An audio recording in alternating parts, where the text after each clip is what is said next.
అబ్బో ఇక్కడ కేజీ చీరలు కొంటే అర కేజీ చీరలు ఫ్రీ అంట. మంగళ్య షాపింగ్ మాల్, కేజీల్లో సేల్, టన్నుల్లో ఆనందం. అదే మీ కుటుంబం విజయ పరంపరలో మనం వెళ్తున్నాము. అలాగే త్రిపురార్కి నేషనల్ అవార్డు, ఆస్కార్ అవార్డు, అలాగే కీరవాణి గారికి పద్మశ్రీ, ఇవన్నీ తెచ్చిపెట్టాయి. బాహుబలి ఇంక చెప్పక్కర్లేదు దాని ఇది. సో మీ విజయ పరంపర కీరవాణి గారు, రాజమౌళి గారు అందరూ కూడా విజయ పరంపరలో వెళ్తున్నారు. రాజమౌళి గారి సినిమాలో ఒక్క క్షణం నటించిన చాలా పెద్ద పెద్ద నటులు కూడా అనుకుంటారు, చాలామంది నటులు అనుకుంటారు. అటువంటి రాజమౌళి గారికి మొట్టమొదటిసారిగా నటించే అవకాశం కూడా మీరే ఇచ్చారు. సో ఇంత నేపథ్యాన్ని మీరు చూసినప్పుడు మీకేమనిపిస్తోంది ఈ వాతావరణం ఒకసారి సమీక్ష చేసుకుంటే? తర్వాత బోసు గారు ఏమన్నా ఇవన్నీ గమనించారా? చాలా సంతోషమే, కానీ రిఫ్లెక్టెడ్ గ్లోరీ అంటారు తెలుసా మీకు? అదే I don't want to bask in the reflected glory. ఇంకొకళ్ళ విజయాన్ని చూసి ఆహా వాళ్ళు ఎంత విజయం సాధించారు అని సంతోషపడే లక్షణం నాకు లేదు. కొంతవరకు ఉంటుంది. అదే అయిపోయింది, నేను సాధించవలసింది ఏమీ లేదు, నా తర్వాత వాళ్ళు, నా పిల్లలు, వాళ్ళందరూ ఇంతంత విజయ సోపానాలు అధిరోహించారు అని చెప్పి సంతోషించి తృప్తి పడిపోయే లక్షణం నాకు లేదు లేదు లేదు లేదు బికాజ్ నేను సకల కళాపూర్ణుడు. నేను రాణించాలి. నేను రాణించవలసినంత నేను రాణించలేదు బికాజ్ విధి విలాసం అలా ఉంది. But I have to make a mark in the industry. I will exceed all these people. I will make a mark. For that I am living now. అలా జీవిస్తాను, ఆ మార్క్ చేస్తాను. నేను తప్పకుండా సాధిస్తా. ఈ సినిమా రంగంలోనే I will make a mark. మీరు ఒక కొత్త ఉత్సాహాన్ని, మామూలుగా పుత్రోత్సాహము, పౌత్రోత్సాహము, తర్వాత భ్రాతృోత్సాహము, 3 ఉత్సాహాలు మీరు పొందారు. అలాగే కలుపుకొని మీ ఉత్సాహంతో మీరు కూడా నేను సినిమా తీయాలి, దాన్ని సక్సెస్ చేయాలి, నేనేంటో నిరూపించుకోవాలనే ఒక స్పిరిట్ మీలో పుష్కలంగా కనిపిస్తుంది కదా. Because I'm capable of that. అవునవును. ఎందుకో ఒక విధి నాతో ఆడుకుంటుంది. నాకు రావాల్సిన కీర్తి నా తర్వాత వాళ్ళకి అలా పంచి పెడుతుంది. అది ఇదంతా కూడా మా బోస్ చేసిందే. మా తమ్ముడు వాడు చేసిన యజ్ఞవరాహ, అతని పేరు, దేవతలు పెట్టిన పేరు, వాడు చేసిందే ఇదంతా కూడా. కాదు ఎందుకు జరిగింది.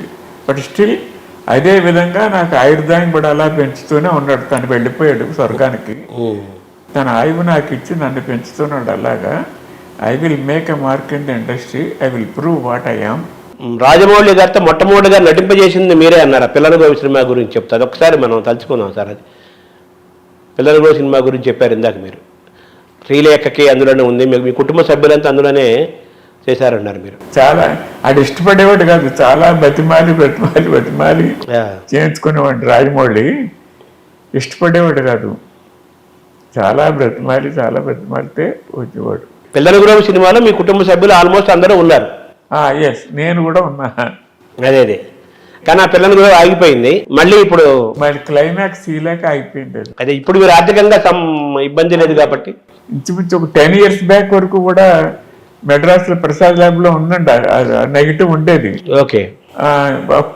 ఎప్పుడైతే once I decided I will take it out and complete it, ఎలా ఉంటే అలా చేసి అది రిలీజ్ చేయాలి అని అనుకునేసరికి ఫాగ్ అయిపోయిందని చెప్పారు వాళ్ళు. నెగిటివ్ ఆ ఫిల్మ్లో కదా, ఇప్పుడు కాదు కదా, ఇవన్నీ ఆ బాక్సులు అన్నీ కూడా అంటుపోయి చెప్పారు. సో పిల్లల గురించి ఇప్పుడు మీరు ఆర్థికంగా సంపన్నంగానే ఉన్నారు కాబట్టి పిల్లల గురించి మళ్ళీ మోగిస్తారా అని అడుగుతున్నా. అలా అనుకునే అదే కథ కాదు, అప్పుడు అనుకున్న కథ కాదు, పిల్లల గురువు చెయ్యాలి మళ్ళీ స్టార్ట్ చేశాను నేను. కొత్త కథ రాసుకుని అది కూడా ఆగిపోయింది, ఏం చేయలేకపోయాను. ఇప్పుడు రైట్ నౌ నేను ఆ తర్వాత నందనందనం అనే సినిమా చేద్దాం అనుకున్నా, చాలా సన్నాహాలు చేశాను, అదే అయిపోయింది. నాకు ప్రొడ్యూసర్ దొరక అయిపోయింది, అంతకంటే ఏం కాదు. ఇప్పుడు సంగమం అనే ఒక cinema, I'm hellbent I'm doing that. నా సకల శక్తులు, నా సర్వధాన్ని దారిపోసి ఆ సినిమా తీస్తా. దానిలోనే I will prove what I am. I will show the world what I am. I will make a mark in the industry. అంటే ఎప్పుడు మొదలవుతుంది సార్ ఆ సినిమా? ఏమండి ఎప్పుడు మొదలవుతుంది సంగమం? As early as possible. ఇప్పుడు అంటే గతంలో ఒకసారి తిరుమల నాయక సినిమా ఒకటి చెప్పారు మీరు, తిరుమల నాయక. అది పక్కన పెట్టా. ఆహా. దీని గురించి అది పక్కన పెట్టి సోషల్ మైథలాజికల్ ఫ్యాంటసీ ఓ పక్కన పెడతాం. Today's triangular love story so that it will reach each and every audience. అందుకని చెప్పి తిరుమల నాయక పక్కన పెట్టి ఈ సంగమం తీసుకున్నాను నేను. ఇది triangular love story, today's love story with ISKCON backdrop. ISKCON backdrop ఉంటుంది దీంట్లో. సోషల్ మూవీది, సాంఘికమైన టుడేస్ సోషల్ మూవీ. ఈ రోజు ట్రెండ్ కి తగ్గట్టుగా తీస్తారు. Fantasy in this. ఈ రోజు ట్రెండ్ కి తగ్గట్టుగా, latest trend. Yes, today's trend. అదే love story, triangular love story. అంతా మీరు సిద్ధం చేసుకున్నారా నటీనటులు ఎవరెవరు ఏంటన్నారు? చూసుకుంటున్నా, ఒక్కొక్కరిని చూస్తున్నా. 2023లో అది మొదలవుతుంది అంటారా సంగమం? 23 కాదండి, ఇంకా ఇది ఇప్పుడు ఇంకా ఆగస్టు నెలలో ఉన్నాం. 23లోనే చేస్తా. త్వరలో సంగమం సినిమా మొదలవుతుంది. ఇప్పుడు మీరు ఇందాక మాట్లాడుతూ కీరవాణి గారికి సంగీతం సహజంగా వచ్చింది, 3 ఏళ్ల వయసులోనే అమ్మవారు మరకతమల్లి అమ్మవారి యొక్క దర్శనం జరిగింది అని చెప్పి అన్నారు కదా. ఒకసారి క్లియర్గా చెప్పండి సార్. అదే భూమి నుంచి ఆకాశానికి 3 తీగలు ఉన్నాయి. ఆ తీగల్ని ఒక దివ్యహస్తం అలా నీటింది. అది వింటూ నాకు సంగీతం వచ్చేసిందని చెప్పాడు అనమాట. తనకు మొత్తం వచ్చేసిందని చెప్పాడు అని చూపించాడు. సరిగొంపదండి అని అలా పాడుతూ నేను ఏమంటే అది పాడి రిపీట్ చేస్తున్నాడు.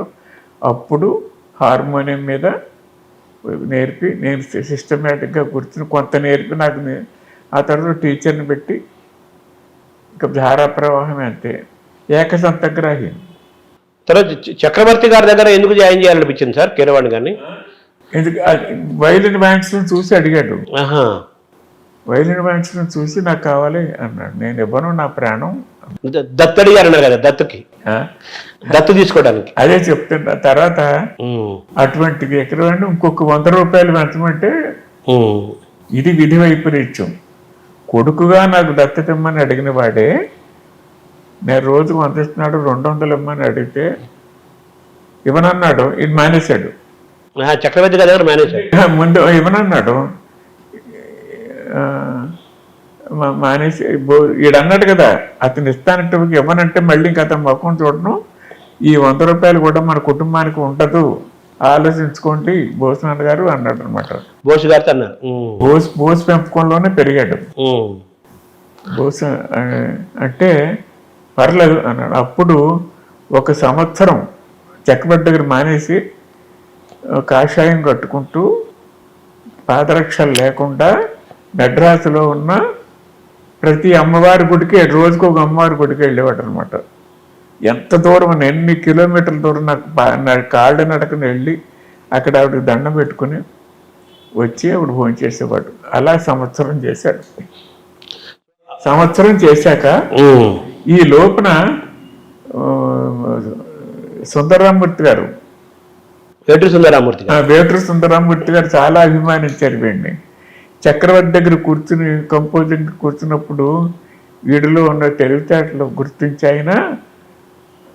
ఆయన పాటలకు కూడా సహాయం చేసేవాడు అన్నమాట. సాహిత్యపరంగా కూడా నా కొడుకు కాబట్టి. అదే పల్లవి కంపోజింగ్ అప్పుడు ఏదో డమ్మీ పల్లవి అంటుండేవాడు. అదే నిజమైపోయేది అనమాట. బాబు ఓ చరణం కూడా రాసి పాడేవా అని చెప్పి ఒక 1000 రూపాయలు ఇస్తున్నాడు. పాటకు 1000 రూపాయలు ఇస్తున్నాడు. ఆయనకి 10,000 ఇచ్చేవాడు. ఆ రోజులు ఆయనకు 10,000, ఓ 1000 ఇచ్చేసేవాడు. ఆ 1000 తీసుకొచ్చి మా బోస్ చేతిలో పెట్టేవాడు. కుటుంబం అతను అలా నడిపారు. సో కీరవాణి గారి ఎదుగుదలలో వేటూరు సుందరరామూర్తి గారి పాత్ర కూడా ఉంది. ఆయన ప్రోత్సాహండి. ఇలా కొన్నాళ్ళు అయిపోయిన తర్వాత ఆయనకి రుణం తీర్చుకోవాలి, కీరవాణి రుణం ఇలా సరిపోదని చెప్పి ఆయన ఉన్నారు కదా రామోజీరావు గారి దగ్గర తీసుకెళ్ళి పరిచయం చేసి, చాలా మేధావంతుడంటే గొప్ప సంగీతకారుడు, మీకు కావాలంటే వైలిన్ వాయించి చూపిస్తే